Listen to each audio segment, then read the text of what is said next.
자, 이쪽은 십자군 전쟁입니다. 많이들 들어봤을 거예요. 왜 십자군 전쟁이라 하는지 알아요? 전쟁할 때 십자가 문양을 달고 했기 때문에 십자군 전쟁이라고 해요. 십자가랑 관련된 종교, 교회, 기독교 얘기하는데 그걸 싸잡아서 크리스트교라고 합니다. 편의상 십자가로 표현을 해요. 그래서 십자가를 믿는 크리스트교 세계랑 보통 라이벌로 많이 표현이 되죠. 이슬람교, 선생님 편의상 달로 이렇게 표현을 합니다. 이슬람 국가들의 국기를 보면 달이 많이 들어가거든. 그래서 십자가를 믿는 크리스토교 세력과 이슬람 세력이 전쟁을 합니다. 200년 가까이. 구체적으로는 이런 일이 있었어요. 자, 로마, 우리 앞서 로마를 배웠는데 로마가 서로마, 동로마로 쪼개집니다. 동로마는 비잔티움 제국이라고도 부른다고 했었어요. 근데 뒤에 배우겠지만 셀주크 투르크라는 나라가 등장을 해요. 근데 이 로마 세계는 크리스트교 국가이고 요 셀주크 투르크는 이슬람 국가였어요. 근데 셀주크 투르크가 공교롭게도 요 도시를 차지해요. 요 도시 이름이 뭐냐면 예루살렘이에요. 이 예루살렘 같은 경우는 크리스트교 국가들도 성지로 생각을 하고 있고 이슬람교 세력도 성지로 생각하는 공통된 지역이에요. 근데 이 로마이들이 와서 참배도 하고 성지 순례도 해야 되는데 셀주크 투르크가 그걸 못하게 막아버려. 심지어는 요 동로마였었던 비잔티움 제국을 갈구기도 하고, 그래서 비잔티움 제국 황제가 형제 국가였던 서로마한테 도움을 요청합니다. 이때는 서쪽에 누가 있었냐면은 크리스트교의 짱 누구예요? 교황이 있었습니다. 그래서 교황한테 도와달라고 요청을 하게 됩니다. 그래서 교황이 사람들 불러 모아요. 제후, 기사, 상인, 농민들 불러 모아가지고 야, 이 새끼들아, 씨발 여기 이슬람 새끼들이 깝치고 있는데 가만히 있을 수 있어? 우리 형제 국가인 비잔티움 제국에서 도와달라고 그랬으니까 한번 가자고 해가지고 오케이 해가지고 전쟁에 참여를 하게 됩니다. 제후 같은 경우는 이제 전쟁에 이기면 땅을 더 차지할 수도 있고, 기사들도 마찬가지죠. 상인들 같은 경우는 자기들 무역하는 데 좋으니까, 농민들 같은 경우는 신분 상승도 가능하고, 만약에 이 전쟁 중에 죽더라도 천국에 갈 수 있다라고 이렇게 얘기를 했었어요. 그래서 이런저런 이유로 요 사람들과 교황과 요 이슬람 세력이랑 전쟁이 벌어지게 됩니다. 그래서 여기에는 크리스트교 세력, 이슬람 세력, 로마 교황에 의해서 전쟁이 벌어지게 되죠. 그래서 이거 표현하는 거예요. 그래서 여기 보면은 크리스트교 세력과 이슬람 세력이 전쟁을 벌입니다. 이유는 예루살렘을 셀주크 투르크라고 하는 이슬람교 세력이 차지했기 때문에, 또 성지순례를 금지했기 때문에. 그래서 비잔티움 제국, 크리스토교를 믿는 비잔티움 제국이 로마 교황한테 요청을 해서 전쟁이 벌어지게 되죠. 그래서 로마 교황한테 도움을 요청했고, 그래서 클레르몬 공의회 이런 걸 통해 가지고 이런 사람들의 호응을 받고 십자군 전쟁이 시작이 되었습니다. 몇 번? 총 크게 8차례 200여 년에 걸쳐서 하는데 결론은 실패야. 8차 중에서 우리가 인상 깊게 봐야 될 것이 1차랑 4차. 1차 때만 하더라도 이 이슬람 새끼들 그냥 밟아버려야지 해가지고 종교적인 열정이 가동해가지고 타겟이 아까 예루살렘이었잖아. 예루살렘까지 차지했었어. 근데 금방 빼앗기고, 문제는 시간이 지나가면서 변절돼. 그래서 4차 때는 어디를 차지하냐면 아까 도움을 요청한 나라가 어디였었어?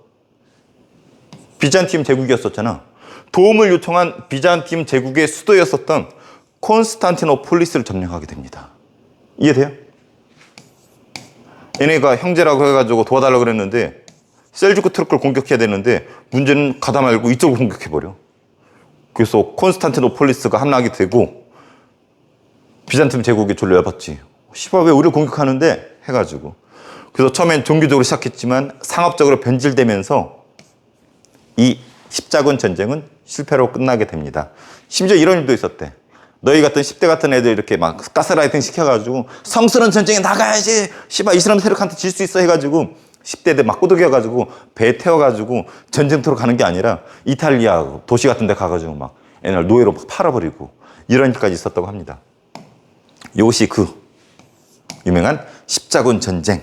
근데 이것은 이 과정도 중요하지만은 이 결과가 상당히 중요해요.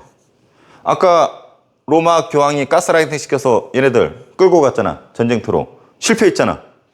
그래서 교황과 제후와 기사 세력들은 힘이 약해져. 근데 이걸 지켜보던 왕은 상대적으로 세지겠죠. 그래서 나중에 중앙집권 국가라는 게 등장하게 됩니다. 중앙집권, 우리 한국 사회도 많이 나오지만 무슨 의미야? 가운데로 권력이 집중된 국가, 가운데 누가 있어? 왕. 그래서 왕권이 센 중앙집권 국가가 이따 옆에 보면 출현하게 됐는데 그 배경이 됐던 게 십자군 전쟁이라는 거죠. 그리고 전쟁이 주로 어디서 벌어져? 이렇게 해가지고 불알 아니에요. 이탈리아. 그래서 이렇게 왔다 갔다 한단 말이야. 이탈리아를 끼고 이탈리아를 끼고 있는 이 바다를 뭐라 불러요? 지중해. 여기 이탈리아 있잖아. 이 바다를 지중해라 부르거든. 왔다 갔다 하면서 사람들이 많이 왔다 갔다 하면 무슨 일이 벌어져? 돈 쓰고 먹고 자고 하잖아. 상업이 발달하게 됩니다. 그래서 지중해를 낀 무역이 십자군 전쟁 이후에 발달하게 돼요. 그래서 도시가 발달하면서 시골이었었던 장원이 붕괴되고 앞서 우린 배웠던 것들 이런 결과를 초래하게 됩니다. 그리고 갔더니 여기 비잔티움 제국 갔더니 신선하거든. 야, 이거 우리 형제 국가였는데 이거 떨어져 있었는데 비잔티움 쩌는데? 또 셀주크 투르크. 야, 이슬람이라 해서 갔더니 특이한데? 그래서 비잔티움과 이슬람 국가였던 셀주크로부터 새로운 문화가 들어오게 돼.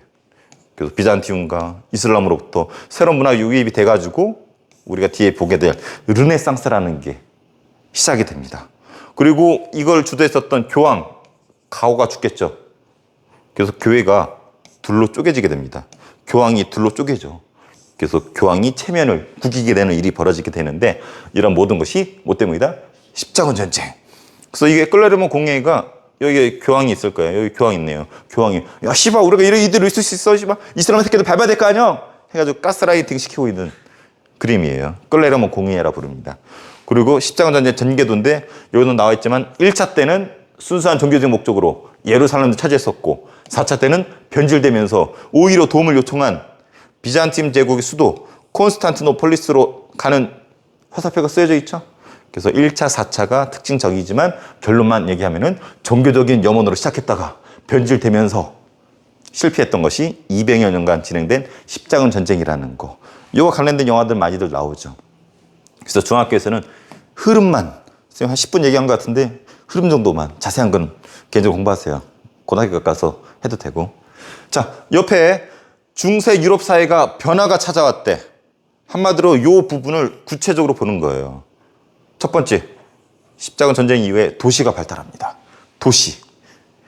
처음에 우리가 중세 유럽 하면은 이런 거 배웠을 거예요. 이렇게. 이게 뭐예요? 성이 있고 장원이라 해가지고 여기에서 농민들이 낫들고 농사 짓는 성의 영주가 있죠. 그래서 이런 성 주변에 담장을 쌓고 이런 장원이 있었거든. 우리 장원절 때 배웠어요.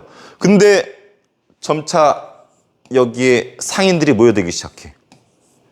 얘네가 누구야? 족발집 차장들.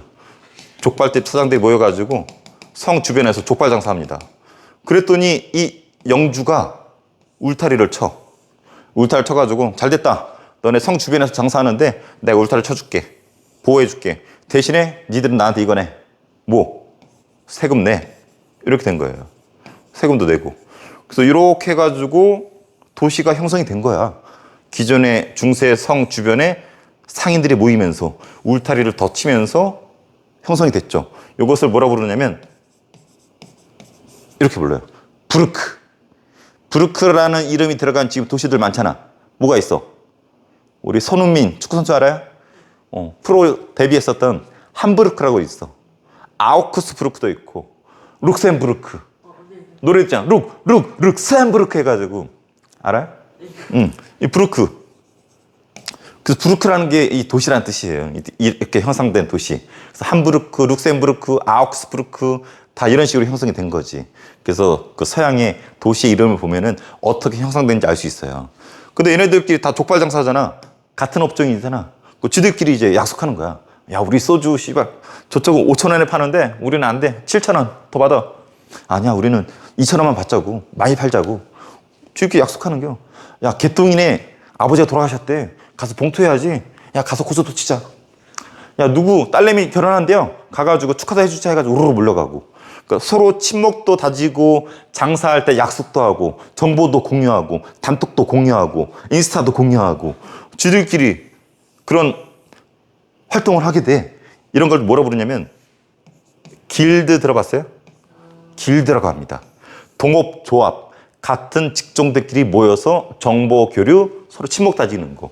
이런 것들이 중세 도시에서 길드 형식으로 등장하게 돼. 얘네들이 그래서 족발 졸라 팔아가지고 돈을 많이 법니다. 소주 팔아가지고 돈을 졸라 벌어. 남는 게 돈이야. 돈 가지고 얘네들이 이제 뭐가 되냐면 시민이 됩니다. 시민. 우리가 지금 너도 그렇고 나도 그렇고 지금 보령 시민이라 부르잖아. 이 시민이란 어원 자체가 요 길드에 소속된 상인들이 돈 벌어서 시민이 된 거예요. 여기서 유래한 거예요. 다른 말로는 부르주아라고 부릅니다. 부르주아. 들어봤어요? 부르주아? 나중에 사회주의 할 때 부르주아, 프롤레타리아 나눠주잖아. 돈 많은 사람들 부르주아라 부르는데 요 시민이 이때 부르주아로 부르기 시작한 거야. 여기서 유래된 거예요. 그래서 버그, 부르주아라는 표현들이 여기 중세 도시가 형성되면서 시작이 되었다라는 거. 근데 이런 도시들이 어디에 많이 있었냐면 이런 데 많이 있었어요. 선생님 이거 되게 좋아하는데 불알 아니에요. 자, 여기 지중해 일대, 그리고 요 위에 북쪽, 그리고 요 가운데 C 해가지고 요 북유럽 쪽에서는 한자 동맹이라고 있었대. 유럽 북쪽에 동맹을 맺은 거예요. 한자 동맹. 그리고 여기는 아까 십자군 전쟁 이후에 왔다 갔다 하면서 도시 형성되었죠. 그래서 지중해 이런 도시들, 베네치아, 제노바 같은 도시들 떼돈 법니다. 그리고 내륙은 가운데 꼈잖아. 그래서 딱 가운데 껴서 중개무역으로 돈을 버는 내륙. 그래서 이런 형식으로 크게는 북유럽, 내륙, 이탈리아 부근, 지중해 일대 이렇게 구획이 지어서 도시들이 형성이 되었대. 더 구체적으로 들어가면은 어떤 형식으로? 부르크 형식으로. 기존의 성 주변에 상공업자가 모이면서 같은 업종끼리 모여서 길드를 형성했다. 길드가 돈을 벌어서 시민이 되었다. 부르주아라고 부르기 시작했다. 이해됩니까? 그래서 성곽이 있고 기존의 성에서 상인들이 모여서 또 도시가 형성되는데 이것을 부르크라고 한다. 그리고 지들끼리 뭐 하는데? 길드라고 한다. 시민계층으로 불리기 시작했다. 근데 문제는 자꾸 영주가 간섭을 해. 야, 소주 많이 팔았으면 세금 내야지, 씨발. 막 이런단 말이야. 그래가지고 얘네들이 귀찮잖아. 아, 귀찮은데? 해가지고 왕한테 남는 게 뭐야? 가진 게 뭐야? 돈 찔러줘. 아니면 영주한테 돈 찔러주고. 돈 찔러주고 뭘 달라고? 야, 우리 간섭하지만 더 이상 우리가 알아서 굴릴게. 자치권 얻어냅니다. 스스로 통치할 수 있는 권한을 얻어내. 그래서 도시 자치권까지 획득하게 되는 이 모습이 도시 형성 과정이에요. 지금 도시가 그러잖아. 우리 시민 누구도 간섭 안 하잖아. 이런 식으로 성공한 거예요. 그래서 도시가 발달했고, 두 번째, 장원이 붕괴됩니다. 아까 성 있고 영주 있고 원래 여기서 뭐 하던 모습이었어. 낫을 든 우리 농노 배웠어요. 기억나요? 농노? 농사짓는 노예적인 요소들. 이렇게 했었는데 문제는 이렇게 도시가 발달하니까 뭐가 많이 유통이 될까? 족발 사 먹고 소주 사 먹고 돈, 화폐가 유통된단 말이야. 그랬더니 얘네들은 원래 이렇게 곡식 같은 거 줬어야 되거든. 생산량을. 근데 곡식 보관하기도 어렵고 귀찮단 말이야. 야, 돈 많이 유통되니까 너네 곡식으로 내지 말고 뭘로 내? 아, 니들도 돈으로 내. 돈이 최고야. 뭐니 해도 돈. 노래 부른 거야. 뭐니 해도. 들어봤어요? 못 들어봤어요? 땀나는데? 돈으로 내. 그래서 돈으로 내는 거야. 근데 이것만 더 귀찮아. 야, 그냥 찔끔찔끔 돈 내지 말고 목돈 줘, 목돈. 그리고 너 해방시켜줄게. 그래서 목돈 받고 해방시켜줘. 농노를. 그래서 얘네들이 줄어들어. 해방돼서. 그리고 이때 흑사병이라는 게 유행합니다. 왜 흑사병인지 알아요? 쥐새끼 알아요? 쥐새끼? 패스트라고도 하는데 쥐새끼들이 이렇게 병원균 그 안 좋은 균 있잖아. 이런 거 옮기고 다녀. 이 패스트, 이 흑사병 걸리면은 이게 곪다가 나중에 시커멓게 상처가 남거든. 그러니까 온몸이 시커매져가지고 죽었다 해가지고 흑사병이라 부르는데 이게 얼마나 치명적이었냐면 그 당시 유럽 인구의 3분의 1이 흑사병으로 죽었대. 이게 어느 정도냐면 7,500만 명에서 2억 정도 인구가 죽었대요. 코로나보다도 어마무시하게 많이 죽은 게 이 당시 흑사병이야. 그러니까 농노들이 어떻게 되겠어? 흑사병은 죽어나가는 거야. 그러니까 돈을 받고 나가는 애도 있지만은 흑사병으로 죽게 되니까 농사를 질 만한 농노가 있어 없어? 없는 거야. 그리고 얘네들은 돈 내고 빠져나가는 애들은 어디로 가겠어? 도시로. 이때 도시에는 1년 하고 하루를 머물게 되면은 자유를 줬다 그래. 농노들도. 그래서 도시에 짱박해가지고 1년 하루를 버티는 거지. 아니 합법적으로. 그러면 자유가 주어졌다고 하죠.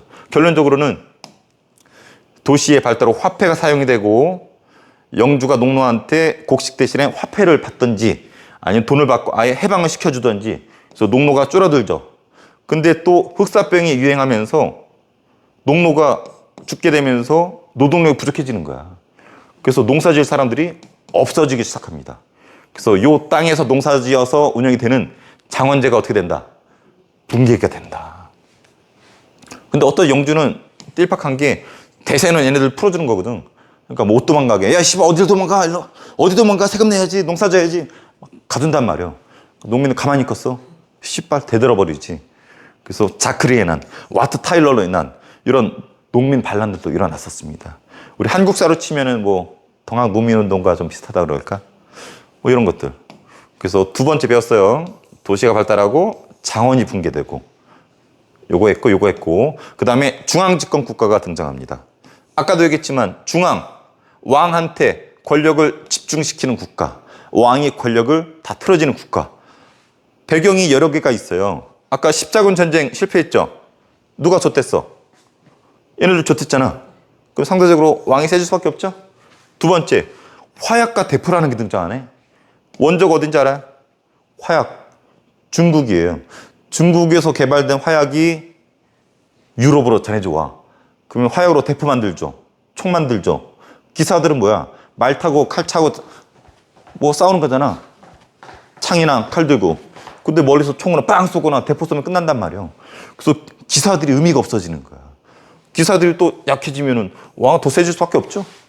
그리고 장원이 붕괴되었어. 아까 이 땅 경제적으로는 장원이지만 경제적으로는 얘가 영주잖아. 근데 얘는 영주이자 기사이기도 하거든. 그러니까 이게 운영이 안 되니까 얘는 경제적으로 안 좋아질 수밖에 없죠. 그래서 이런 이유로 왕권이 세집니다. 더군다나 아까 여기 돈 모은 애들 있었죠. 길드에서 시민으로 성장한 돈 많은 새끼들, 부르주아 새끼들. 얘네들이 누구한테 돈 찔러주냐면 왕한테 돈을 찔러주네. 그러니까 왕은 어때? 원래 전쟁 나면은 이 각 성에 있는 애들이 모여가지고 전쟁터에 나갔거든. 이렇게 붕괴가 됐어. 근데 왕은 어떻게 하냐면 얘네들이 찔러준 돈으로 항상 준비되어 있는 군대 그리고 항상 준비된 관리들 왕이 얘네들을 거느리는 거야. 그래서 이것을 뒤에 배우겠지만 일단 관리들이 항상 세팅이 되어 있고 군대도 세팅이 되어 있어. 항상 자기 옆에. 그러니까 일 시켜도 되고 전쟁 항상 해도 되고 그러니까 관리랑 군대가 항상 양사되어 있고 그걸 운영하기 위해서 돈이 필요한데 시민계층들이 돈 찔러주니까 왕 힘이 세지겠어 약해지겠어? 세지는 거지.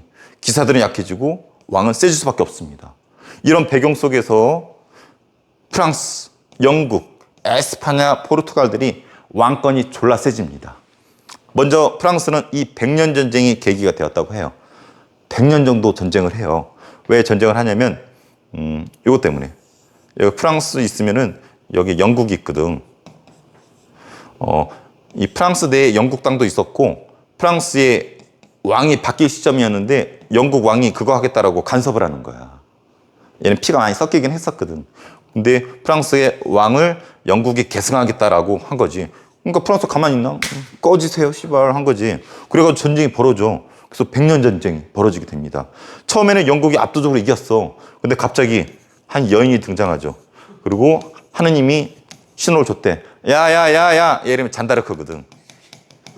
야야 잔다르크 쳐 자지 말고 씨발, 응? 잔다르크 일어나. 응? 프랑스가 지금 지고 있는데 내가 명령하느니 프랑스를 구해라 해가지고 이 여자 잔다르크가 그냥 왕 찾아가. 프랑스 왕 찾아가가지고 나 쳐 자고 있는데 잔다르크 시켜서 나한테 신호 주는데요. 나한테 군대 좀 주세요. 줬을까? 줬어. 하느님이 나한테 신호 줘가지고 나한테 군대 주면 내가 해결해 볼게요. 씨발 줘봐 해가지고 왕 설득해가지고 받아가지고 싸웠는데 전세가 한 방에 확 뒤집혀가지고 이 잔다르크가 전세를 역전시켜서 프랑스가 승리를 거두게 됩니다. 이것이 그 유명한 잔다르크 활약이죠.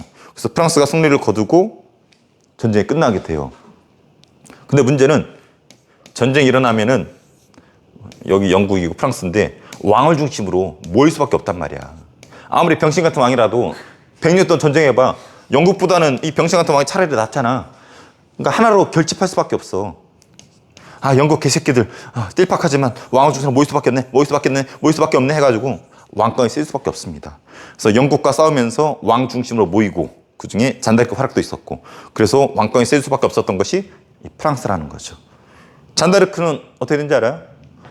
결론적으로는 나중에 영국 군대에 잡혀가지고 마녀라고 뒤집어 씌워버려.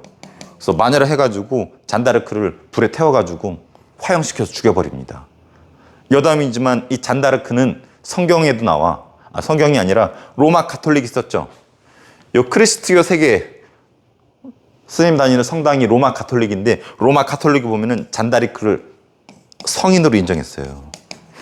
혹시 이 영상을 보는 친구들 잔다르크의 세례명이 있습니다. 잔다르크를 로마 가톨릭에서 뭐라 부르는지 아는지 댓글 제대로 쓰면 마이쮸 10개 줄게요. 그래서 성당에서는 성인이야 성인. 자, 그 다음에 장미전쟁. 장미전쟁은 영국 내에서 내분이에요. 자, 이게 뭐야? 장미예요. 장미고. 요게 빨간색 장미. 요게 흰색 장미. 그래서 빨간색 장미 가문이랑 흰색 장무 가문이랑 전쟁이 벌어졌어. 귀족들끼리. 귀족들끼리 막 싸우니까 서로 죽겠죠. 누가 이기든지. 결론 누가 이겼을까? 빨간 장미 가문이 이겼어. 얘네가 이겼어도 몇십 년 동안 지들끼리 치고받고 싸우니까 귀족들이 죽어나간단 말이야. 상대적으로 옆에서 막 미소 띄고 있는 누가 있겠어? 왕. 귀족들은 죽어나갈 때 왕은 세진단 말이야. 그래서 이걸 장미전쟁이라 불러요. 그래서 붉은 장미 가문이었던 랭카스터 가문이랑 흰 장미 가문이었던 요크 가문이 전쟁에서 얘네가 전쟁에서 승리를 거둡니다. 하지만 지들끼리 치고받고 하면서 상대적으로 왕권이 세지게 되죠. 이것이 영국. 그러니까 프랑스는 영국과 싸우다가 왕권이 세졌고 여기서는 지들끼리 귀족끼리 싸우다가 왕이 세졌고 이 나라들은 쟤네들이 위치는 여기 있어요. 여기 이렇게 해서 이렇게 있는데 쟤들은 그럼 이렇게 튀어나와 있어. 요 부분이죠. 여기 이베리아 반도라고 부르거든. 근데 여기를 누가 차지했냐면 우리 앞서 배울 때 이슬람 세력 있죠. 이슬람 세력들이 여기 차지하고 있었어. 요 끝부분에. 근데 요것을 에스파냐랑 포르투갈. 에스파냐는 스페인이라고도 부릅니다. 스페인이랑 포르투갈이 십자가 국가잖아. 크리스도 국가. 그래서 요 이슬람 세력을 몰아내면서 얘네들한테 또 힘을 결집시키는 거지. 그래서 이슬람 세력을 이베리아 반도에서 쫓아내면서 왕권이 강화된 나라가 에스파냐하고 포르투갈입니다. 이해되죠? 그래서 전쟁을 통해서 또 이런 이유로 중앙 집권 국가들이 출현을 했었다라는 게 십자군 전쟁 이후에 세 번째 배경이 됩니다. 자, 르네상스는 다음 시간에 할 거예요. 이탈리아에서 시작이 되었고 교회가 분열을 하게 됩니다. 로마 가톨릭의 짱을 뭐라 부르는지 알아요? 아까 계속 나왔잖아. 교황이라 불러요. 원래 교황은 이 로마에 있었거든. 근데 문제는 황제가 이 로마 교황이랑 한판 딱 뜹니다. 왜 그런지 알아요? 야, 로마 교황, 너 세금 내, 씨발. 응? 안 내? 안 낸대.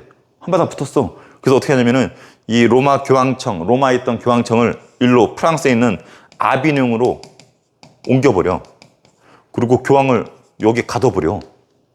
그래서 교황이 로마에 있다가 졸지에 프랑스 아비뇽으로 갇혀버립니다. 근데 문제는 로마에서 교황을 또 뽑았네? 그러니까 교황이, 쫓겨난 교황, 새로 뽑은 교황, 둘이 돼버린 겨. 그러면 혼자일 때도 황제하고 게임이 안 되는데 둘로 쪼개지니까 힘이 어떻겠어? 교황도 힘이 약해지겠죠. 이것이 역사에서는 아비뇽 유수라고 부릅니다. 교화청이 로마에서 아비뇽으로 쫓겨나고 아비뇽으로 갇힌 사건, 교황이. 그래서 교회의 대분열이라고 해. 안 그래도 십자군 전쟁 실패해서 교황 가오가 떨어졌는데 분열까지 되면서 완벽히 교황은 허수아비로 전락하게 되죠. 여당이지만 결론은 나중에는 얘네 둘 다 쫓아내버리고 새로 또 교황을 뽑아요. 이게 지금까지 이어지고 있는 거죠. 지금 로마, 이탈리아 가면 그 바티칸 시국이라는 조그만 나라가 있어요. 거기에 로마 교황이 있죠. 선생님 아는 1살 위에 형이 있는데 그 형이 아까 인스타 보니까 크루즈 여행이라고 그러죠. 배 타고 지금 로마 교황청 가고 있어요. 그래서 로마 교황 자랑 볼 거야. 보면 안부 좀 전해달라고 했어요. 되게 부럽더라고. 로마 교황청 간대. 교황 운이 좀 보거든. 그래서 이 역사적인 여기를 간대야. 한번 물어보라고. 비잔티움, 아니, 십자군 전쟁 패배 소감이 어때요? 물어보라고 했었어야 됐는데. 자, 그래서 십자군 전쟁 배웠고 그 결과 구체적으로 봤습니다. 자, 뒤쪽 볼게요. 자, 십자군 전쟁 1차랑 4차 유심 있게 보라고 그랬었죠? 1차 때는 종교적인 열정으로 예루살렘 차지했고 4차 때 변질되어서 오히려 도움을 요청했던 비잔티움 제국의 수도 콘스탄티노폴리스가 함락당했다고 했어요.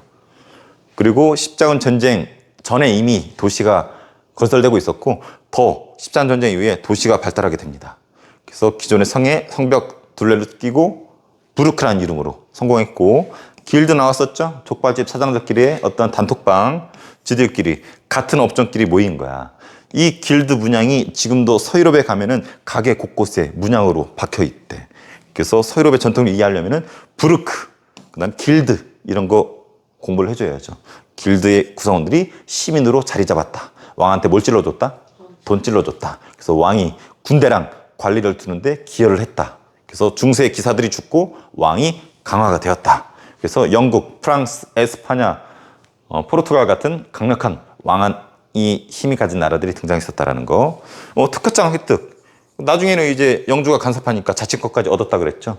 이 특허장에는 도시에서 1년하고도 하루를 머무면 자유를 준다라는 의견이 쓰여져 있었고 흑사병, 요 새끼가 그 귀여운 쥐새끼 나의 친구예요. 선생님 학교가 오래돼가지고 쥐들이 많이 있었거든. 선생님 종민TV 영상 보면 쥐새끼들 많이 나오거든. 귀여운 새끼들.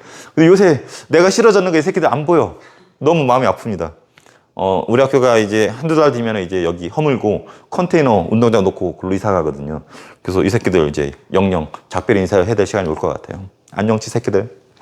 근데 이 새끼들이 안 좋은 게 병원균을 옮기고 다닌다라는 거. 그래서 패스트, 흑사병이 창궐해서 유럽 인구 3분의 1이 날아가게 됩니다. 그래서 장원제가 붕괴하게 되는 계기를 마련해 주죠.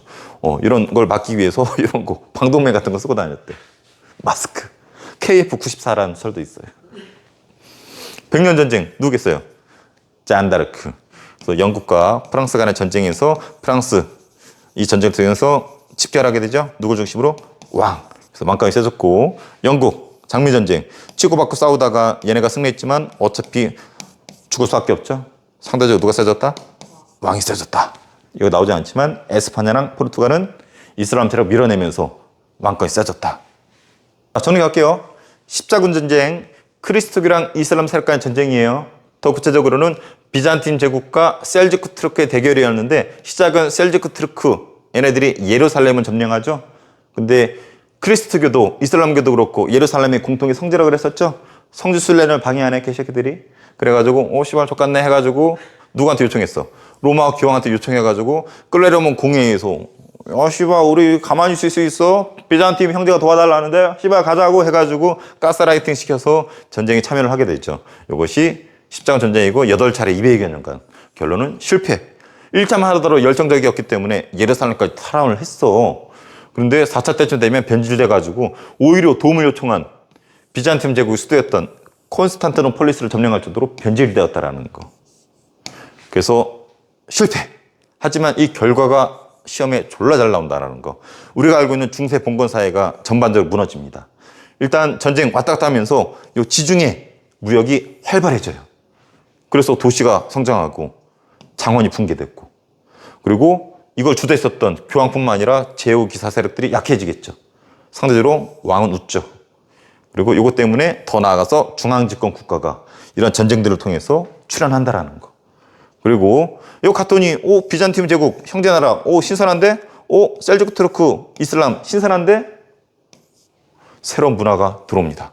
이것이 다음 시간에 볼 르네상스에 기여를 했고, 그리고 안 그래도 교황 좆됐는데 더 좆되죠. 교황이 둘로 쪼개집니다. 아비뇽 교황, 로마 교황. 이런 일이 십자군 전쟁의 결과라는 거. 당장의 결과, 장기적인 결과. 이해되죠? 구체적으로 도시가 처음에는 부르크란 형식으로 등장했었죠. 성 주변에 상인들이 모여서 상인들이 서로 단톡방 만들었죠. 길드. 얘네들이 돈을 모아서 시민이라고 불리게 되었었고, 그래서 도시의 자치권까지 요구했었고, 시민들이 누구한테 돈 찔러줬었어? 왕한테 경제적 지원을 해줬었죠. 왕한테 관리를 쓸 수 있는 돈도 줬고, 군대도 돕고, 항상 세팅되어 있는 군대랑 항상 세팅되어 있는 관리, 왕의 힘이 졸라 세지겠죠. 그리고 도시 발달에 이어서 장원, 옛날에 장원은 붕괴가 됩니다. 이게 성장했다면 이건 붕괴되는 거지. 왜? 화폐가 쓰이기 시작해. 도시가 성장하니까. 그래서 농노들한테 화폐 받고 풀어줘 버려. 더군다나 흑사표까지 유행하네. 3분의 1 유럽 인구가 날아가네. 농노가 없네. 그러니까 붕괴할 수밖에 없지. 여기 주인이었던 이런 새끼들은 죽어나가는 거지. 그거 나오잖아. 장원의 붕괴. 십자가는 실패로 좆됐고, 화약과 대포 때문에 힘도 못 쓰고, 왕은 얘네들이 돈까지 찔러주면서 졸라 웃고 있는 거죠. 그래서 중앙 집권 국가가 등장합니다. 프랑스는 전쟁하면서 불쌍한 잔다르크, 성인은 되었지만 불에 타서 통구이로 죽습니다. 영국 장미전쟁, 서로 장미 주고받고 하면서 싸우다가 지들끼리 싸우다가 죽고 영국 왕은 웃죠.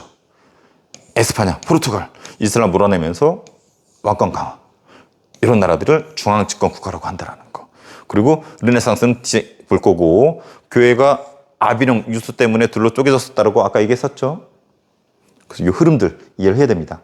십자군 전쟁, 종교적인 순수함이 변질되었다는 거. 십자군 전쟁 이후에 도시가 발달했고, 부르크, 길드가 성장했고, 얘네들이 나중에 시민이 되었고, 자치권까지 얻었고, 장원이 붕괴되죠. 결정적으로 흑사병이 유행했었고, 그리고 중앙 집권 국가가 백년 전쟁을 통해서 프랑스, 장미 전쟁을 통해서 영국이 자리를 잡습니다.